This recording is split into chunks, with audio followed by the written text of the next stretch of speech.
Hey, it's me, MLB. Here is chapter 6 of Pinpoint. This one is titled Leads. Oh, she covered her cheeks with her hands, the heat against her palms causing her to blush more. Yaoyorozu, are you okay? Shoto turned to face her. Yes, I'm fine, she replied hurriedly, waving her hand dismissively and looking back at him as the heat in her face died down. Okay, let me have a look. She walked up beside him again and turned her attention to the scan board. I can tell you the wielder's birthday and that it's sometime in January and that she's female, Yaoyorozu said confidently, keeping control of her emotions as she stood side by side with Shoto. How can you tell that? Shoto asked with a shocked expression. Because the Hessonite garnet is the birthstone of January, Yaoyorozu replied with a shrug. Most gem quirk users perfect their birthstone first, then branch out from there as they practice their skill. Shoto looked back at the Hessonite with a soft look in his eye. January, he whispered lovingly. Yaoyorozu eyed him curiously. I would estimate the age of the quirk user when she made this gem to be around the age 13 to 15. That's probably correct, Shoto said, still admiring the gem from where he stood. So you know who made this stone? Yaoyorozu asked, her suspicions being confirmed. Well, yes and no. Shoto hadn't meant to say anything about the gem, but he was so caught up in the moment that he forgot to keep quiet. Yaoyorozu stayed quiet, silently encouraging Shoto to elaborate, but he remained tight-lipped. If I put the Hessonite under my microscope, I can tell you a little more about the background of the girl who owns the quirk, Yaoyorozu said, keen to help Shoto as much as possible. Shoto looked at her, his eyes dancing with an unnamed emotion. Yaoyorozu smiled and picked up the Hessonite, walking across to her microscope. She placed it on the slide and bent her head down to look through the scope, adjusting the knobs smoothly and making small noises of confirmation. Shoto watched on impatiently. From the markings on the surface of this gem, I can tell you she's from a mountainous region, Yaoyorozu said, turning the stone over. Each stone has a unique pattern on the surface that indicates the wielder's origin, but they may not live in that area now. It would be more to trace the lineage, she said, looking up at Shoto. He nodded, his mind mulling over all the information. Gem quirk users have a registry, Yaoyorozu continued.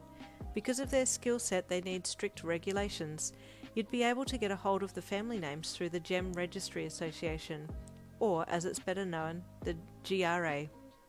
You're a hero, so they'd happily give you any information you require, she said, trying to be helpful as possible. Thank you very much, Yaoyorozu. You've been most helpful today. I greatly appreciate your assistance. He bowed deeply. Oh, not at all, Shoto, Yaoyorozu replied. All the very best with your search.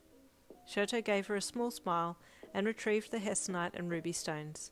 He neither confirmed nor denied Yaoyorozu's probing statement, but she already knew that he was looking for the quirk holder. She walked him out of the building and bid him farewell, watching him disappear down the street. This next scene is in a villain lair somewhere. What did you find, boys? The muscular man asked the taller guy and the red-tattooed guy as they entered his office. We think we may have found a place that can make gold, but we can't be sure which one of the wielders is capable, the tall man said. Garen here nearly blew our cover, he added in annoyance as he gestured to the man beside him with the red tattoo.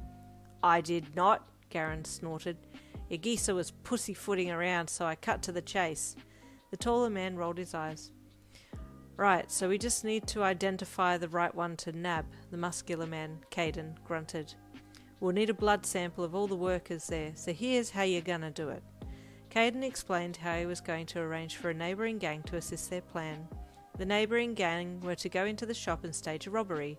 After a few moments, Garen and Yagisa were to go in and act as heroes trying to save the workers there.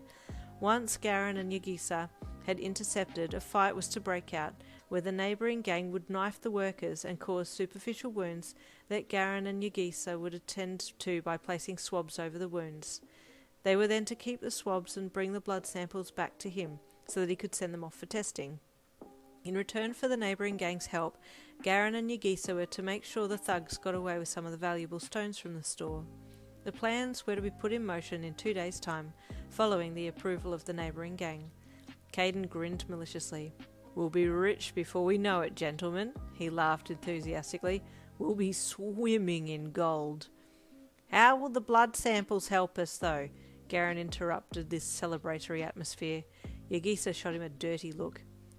Each quirk yielder has a list of chemicals in their DNA. Each chemical can be turned into a gem. If the symbol for gold comes up in their DNA list, then they have the ability to make it, Caden replied simply. This way we get the right person straight off the bat and don't waste any time with people who can't do it. Garen nodded. Sounds simple enough, he said. I hope it's that pretty chick that was at the front desk when we went in. Wouldn't mind making her mine.